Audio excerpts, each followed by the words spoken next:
Well, you gotta admit the boy's game. He won't last around that. This Jamaican boy's as hard as nails. Punch like the kick of a mule.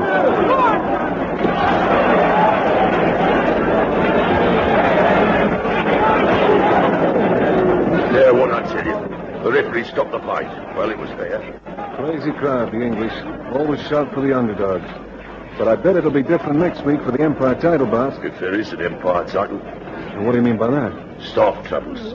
There's an LCC ruling at Earl's Court, and the whole area must be cleaned up right after the meeting. I don't know how we managed tonight, let alone next week. You short of staff, Mr. Moore? Who's desperate? Then I'm the answer to a maiden's prayer. Ring up Grosvenor 5995. That's the phone number of Assignments Unlimited at 33 Half Moon Street.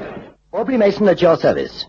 At Assignments Unlimited, we do anything, anywhere, at any time. 33 Half Moon Street.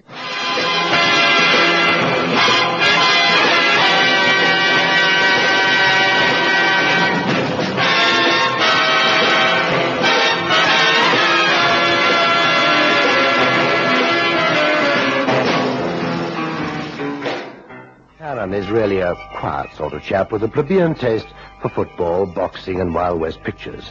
He's rugged, of course, which is just as well, because Cannon has an unfortunate habit of attracting trouble. It's never intentional. He explains it by saying he has a mesmeric metabolism that attracts the seamy side of life. Certainly, Mr. Moore gave no indication of what was to come when I interviewed him on the Earl's Court job. Cleaners after the big fight next week, Mr. Moore. Well, I'm not sure that we can supply the number of workers you need for that. Oh, it's not the actual sweepers, Mr. Mason. We can get them from the Labour Exchange. You see, they're mostly West Indians and work well enough if properly supervised. Mr. Cannon told me that you might be able to supply 2 or 3 men to act in a supervisory capacity with the work. Oh, yes, that we can do easily. I'll put 2 of my most reliable men on the job. Will one of them be Mr. Cannon? Oh, without doubt. He'll be delighted at the opportunity of watching the big fight free of charge. May I send you a couple of complimentary tickets, Mr. Mason? For Friday night? Oh, it's kind of you, Mr. Moore, but, well, I must decline, unfortunately. Oh, not interested in professional boxing? Oh, it's not that, actually.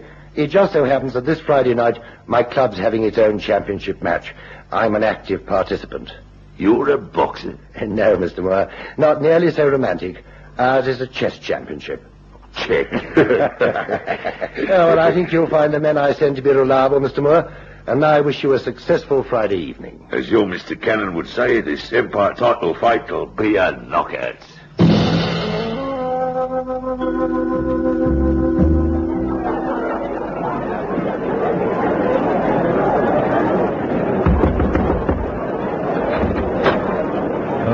Hi. Any objections if I park in the booth here for the fight? Well, that depends. Are you an American? New York. You? Milwaukee. Well, regulations state only members of the staff are allowed in here. Well, then I guess it's okay. Cannon's the name, boss of the cleaning team. Come right on in, Cannon. I'm Leslie Benn, National Broadcasting Corporation. Well, what do you know? You making the fight commentary? That's right. The New York Board of Control recognizes this Empire fight as a world eliminator, hence the broadcast to the States. Now, if you sit quietly in the corner, nobody's going to say a word. But I said quietly and no bad words. Oh, my old mammy sent me to Sunday school every week. Stand by, Mr. Benn. You're hooked up in 10 seconds from now. Here we go. Give me full sound in number 4 booth. Good afternoon to all listeners on the NBC hookup. This is Leslie Benn reporting from the Earl's Court Stadium in London, England, where the time is 9:30 p.m. And the contenders for the British Empire Cruiserweight title are limbering up in their respective corners. Awaiting the gong for the first round that'll set them in combat and decide who will have a tilt at the World Cruiserweight crown in Toledo in December. Both fighters are in good shape for the contest, and there's not a pound difference in weight between them. The champion, Ned Riley, with his scarlet shorts emblazoned with the green shamrock of Ireland, and the challenger, Sammy Bart, bedecked in a more somber black. The colors are symbolic. It'll be a red letter day for the winner and a black Friday for the loser. I expect a good fight since both boys have everything to gain by a win here in London, England. Some of you keen followers of the fight game will remember 3 years back when Nigel Bart, twin brother of Sammy, who's in the ring now, fought in the States. A larceny charge ended Nigel's career, but his twin brother has stepped right into his shoes to challenge the champion tonight. And there goes the bell for the first round. They meet in the center of the ring, both fighters summing each other up. Riley has a 3-day crop of whiskers on his chin and a snarl on his face. Bart's cool, imperturbable, and large, rosy tin ear, the hallmark of his profession on an otherwise unmarked face. Riley leads with the left. Bart brushes it aside, sidesteps neatly. As he turns, that great cauliflower ear stands up like the plumed helm of Navarre. And suddenly the tempo's changed. Bart comes storming in like a flashing light. A left, another left, and a mighty chopping right that's got Riley reeling, and the crowd's going berserk. Oh, this is a Sammy Bart we've never seen before. He comes in again and slams home that left and a right and another left and a right that chops down Riley like a meat axe. He's down, Riley's down. Rest on him. 3, 4... Oh, he's up at 4, but boy, his face looks like he's dived head first into a cement mixer. And Riley's down again, and he's down again. Oh, the crowd's going wild. The atmosphere is something he could cut jigsaw puzzles out of it. 4, 5... The champion's game, he wants to get up, but the ref's insisting on a compulsory count of 8 after a second knockdown. And he's up, swaying on his feet as the challenger comes storming in, and it's a left, and over comes that right to chop down the champ. He's down, Riley's down, and he'll put it up now this time. 60 seconds by my count, and I'm he's the world champion of the British Empire. Sailor Temple, the world champion, was here to watch this fight tonight, and it's not going to be a buggy ride when he meets Sammy Bart in December. Sammy Bart, the new cruiserweight champion. Check. You're up, Sir Thomas. I think you've got me, Mason. Check and mate. Thank you, Sir Thomas. I don't know how you do it, Mason. You're a fighter, all right. Oh, it's the bulldog spirit, sir. Excuse me, sir. Is the game concluded? Yes, Crawley. Another chess championship out of the way until next year. May I inquire who won, Sir Thomas? You may indeed, Crawley. Mr. Mason, undefeatable. The most rugged fighter in the kingdom. Then you will be able to answer the telephone, Mr. Mason. Telephone? What at this hour? Who is it? American intonation in the voice, Mr. Mason. Oh, I know who it is, Crawley. Shall I plug in the extension, Mr. Mason? If you will. Well, I think this calls for a celebration. A bottle of port. Any dissenters? Capital. Well, let's leave Mason to his telephone conversation and appoint Crawley potman. Thank you. Hello? Oh, is that you, Cannon? Hello to you all. This is hot news straight from the cannon's mouth. Cannon, are you drunk? No, I'm quite sober, Chief. I have watched a big fight from a broadcasting booth and seen the great Leslie Benn in action. Oh, good show. Did he win? I mean, this Leslie Benn? No. Leslie Benn was the commentator. The protagonists were Ned Riley and Sammy Bart. Bart won and our job's completed. Already? But I thought you wouldn't be through until 1 in the morning. Well, the fight lasted 1 minute. 60 seconds. What a challenge and what a champion. Cannon, look. If ever we get a job calling for a boxing commentator, our seat's passed on to you. But right now we have a little celebration going on in the club, so if you don't mind... Say, that's right. I forgot. You were playing in the chess championship tonight. How did it go, Chief? Extremely well, thank you, Cannon. No, what I mean is who won? Well, I did, actually. Now, I must say No, goodnight. hang on, Chief. Look, I gotta see you tonight. Trouble? Maybe. Well, what is it? Well, one of the Jamaican cleaners found a small parcel wrapped in brown paper under the ring in Sammy Bart's corner. It's addressed to Bart. Well, then why don't you give it to him? There's a stain in one corner where something has seeped through. Yes? You guessed it, Chief. It's blood.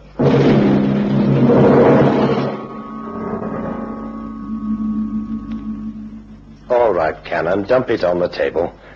You say you found it under the ring by this Sammy Bart's corner. Well, strictly speaking, Chief, one of the Jamaican cleaners found it. And he handed it to you? That's right. Are they reliable, these Jamaicans? Well, if you mean honest, yes. As anybody's honest who works as janitor. They're superstitious, too. This guy Bart wasn't expected to win, and yet he sailed through the champion like a maniac with a poleaxe. So I told the Jamaican it was probably voodoo. Well, what on earth did you do that for? Mr. Moore promised me a personal bonus if I got the place clean before midnight.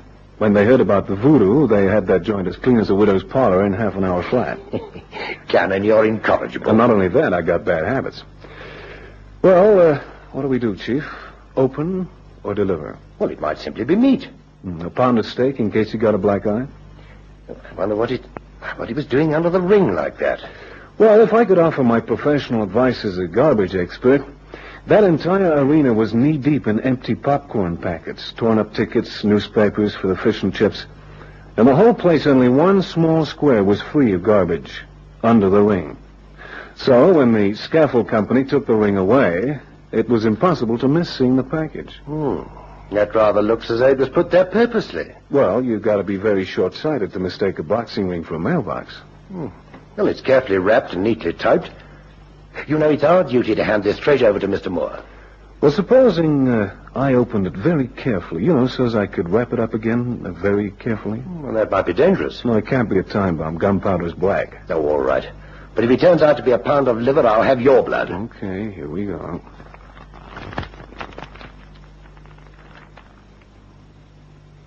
Wow. Maybe it was voodoo after all. Cannon. That's an ear. A human ear.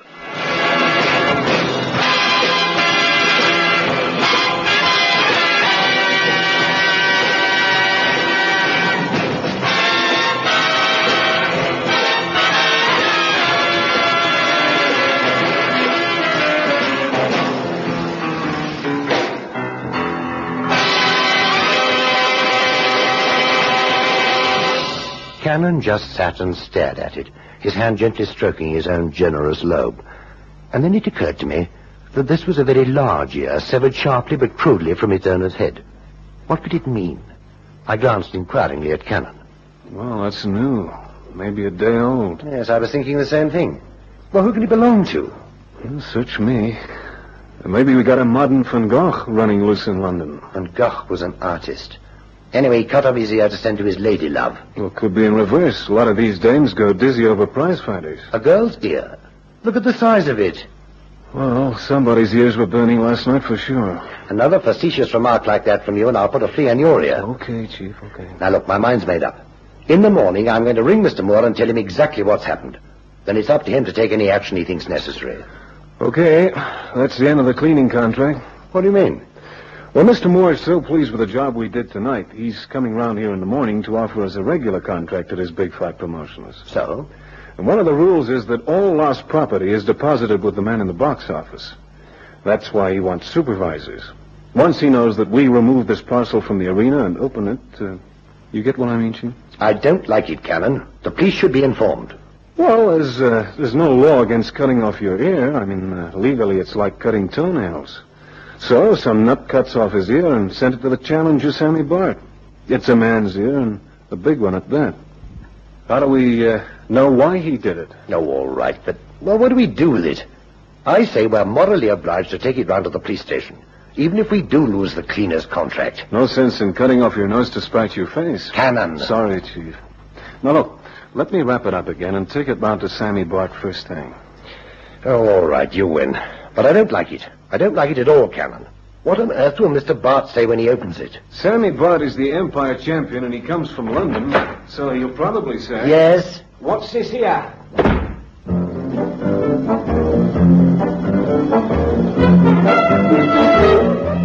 The heavy leather-bound volume of Homer's Iliad that I hurled at Cannon crashed into a closed door. In a way, I was glad that he brought the grisly parcel back to the office. I know very little about prize fighters, but I reasoned that Mr. Bart, having won his contest, would be feeling a little like myself. I must confess to a certain exhilaration at being the club chess champion, and the fighter must have felt the same. That parcel, if delivered on the night of his victory, would most certainly have ruined his great moment. But in one thing, Cannon was wrong. Sammy Bart might be a prize fighter from London, but his speech was impeccable. Come in, Mr. Cannon. I must apologize for the untidiness of my hotel suite. I slept late this morning. Understandably, champ. I watched the fight last night. You were great. Thank you. Oh, I'm a fan, Never missed the big ones. Sat right up there with Leslie Benn, the commentator. The American? Yeah. They broadcast the fight to the States, didn't you know? Oh, yes, of course. Well, he's tops in the States, You ever been to America? No, I've never been to America. They said at the desk that you had a parcel to deliver to me personally. Oh, yeah, that's right. I've got it here. Who gave it, you may ask? Nobody. You see, I was in charge of the cleaners at the stadium, and one of the workers found this under the ring by your corner. It's addressed to you, so I thought I'd bring it round personally. Well, that was very kind of you. If you wait a minute, I'll see that you're suitably rewarded. Oh, that's okay. It's just part of my job. Well, I've got to get back, so if you'll excuse me... I wouldn't hear of it. Sit down, Mr. Cannon. Well, you see, Sit down. Okay.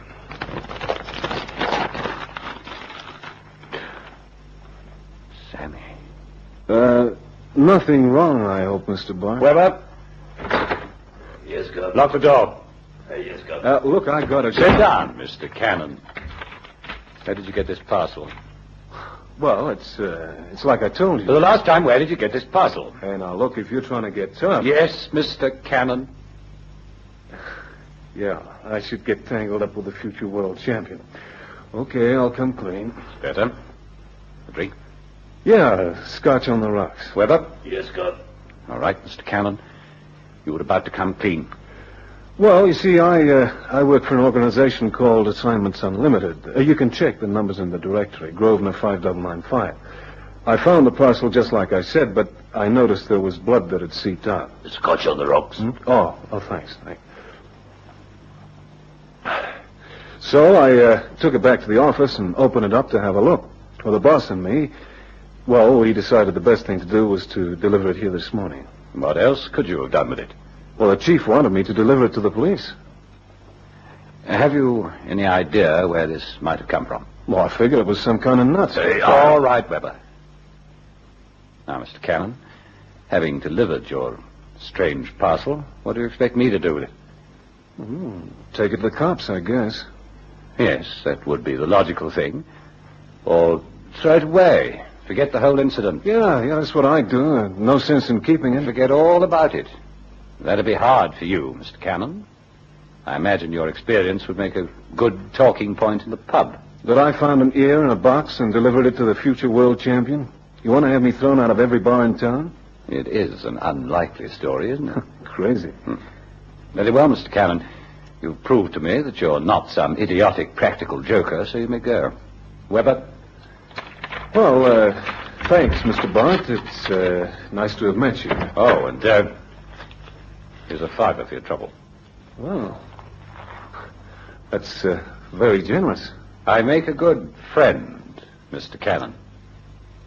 Good morning.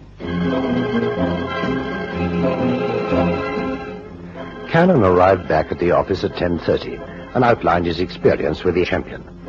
I was surprised that so able a pugilist should be a man of such culture, and wondered if the glorious days of Gentleman Jim Corbett were to be resuscitated. Cannon, idly twisting the morning newspaper in his hands, had no such lofty thoughts. He didn't talk like a prize fighter. Apart from that cauliflower ear, he doesn't even look like a prize fighter. Are you sure it was the Empire champion you saw this morning? Oh, no doubt about that, Chief. I watched that fight from the commentator's booth through the telescope window. And that's better than ringside. I'd know Sammy Bart anywhere. Well, then I vote we forget the whole incident. Now, that's what Sammy Bart wants us to do. I gave him the ear, and he gave me a $5. Well, what's wrong with that? Well, I got the impression that he was trying to buy me off. I don't like that. If I'm right, Sammy Bart is pushing me around. And I don't let anybody push me around, not even the cruiserweight champion. And what's more, if he was slipping me a $5 to keep my mouth shut, then he must know where that ear came from. Check? And mate. So that makes a skeleton in Sammy Bart's cupboard. A one-eared skeleton that's rattling a money box under his nose. And the champ is headed for the big time. Take a look at the morning newspaper. Read the headlines. Sammy Bart to be crowned king in December. King? Now, that's what they call the world champion, the king. How quaint. And he'll receive a lot of money for this. Well, with closed-circuit television rights, about $3 million. Sure. Well, I think I'll get a trainer in for you, Cannon. Yes? Mr. Who? Ben. I asked him over, Chief. Oh, all right. Send him in, will you? Isn't that the commentator fellow you were telling me about? That's the boy. I heard him make a few remarks about the champ and the challenger last night. I just wanted to hear more. Oh, do come in, Mr. Ben. Thank you. Hello there, Cannon. Enjoyed the fight last night? Great. Mr. Ben, this is Mr. Mason, my chief. How do you do? Never better. Well, I got your message. What can I do for you? Well, we got a small problem, Mr. Ben. It's about Sammy Bart, the new champ. Uh-huh. Tell me, where did he get that great cauliflower ear? Lucky you. I looked it up in the ring manual. I thought I might slip it into the broadcast as a tidbit if the fight got dull. Not that I had much chance. He got it in a fight in Millwall. Not in the ring, either. A bunch of hoodlums worked him over with an iron bar. Why do you ask? You said he had a twin brother. That's right. Nigel Bart. Great fighter, too. Maybe even better than Sammy. Well, what happened? To Nigel Bart? Mm-hmm. Oh, he was campaigning in the States. He got hauled in on a larceny charge and was convicted. Well, if that happens to a fighter, he loses his license, so that was the end of Nigel Bart. Tell me, has Sammy ever been to the States? To fight? Oh, no. No, but I heard tell he was in America around the time his brother Nigel was sent up the river. Mm-hmm. And this Nigel, has he got a cauliflower ear? Not a mark on him. That's unusual for a prize fighter. Hey, look, what's all this about? Look, I want to have a talk with Sammy Bart, and I want you to come with me. Are you kidding? Haven't you seen the special edition? No. Sammy Bart committed suicide this morning. Jumped from the roof of a block of flats.